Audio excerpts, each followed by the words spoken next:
This is going to be a video tutorial on how to convert a PDF to a Word document using Google Drive. First thing you want to do is go to log into your Google account, and then from there type in Google Drive.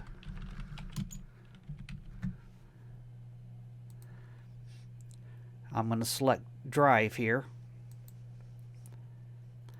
And the first thing you might want to do is go up to Settings, click on the Settings icon, and then choose Settings. And make sure this Convert Uploads box is checked. If it's not checked, go ahead and check it. I'm going to click Done. And now to import your file into Google Drive, you can either do that by clicking on New and File Upload and then finding your file on your computer.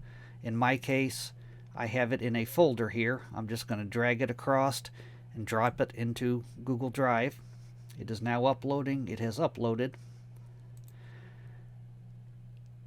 Now what you want to do is select your file, right click on your file, and choose Open with Google Docs.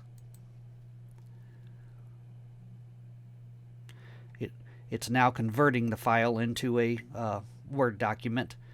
And from here you could edit it.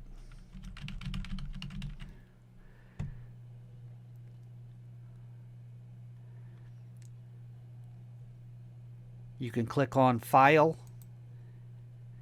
and go down to Download, and you're going to download it as a Microsoft Word document. Click on that. It is now downloading to my computer. I'm going to click on that download. It will open in Word. It is now a Word document.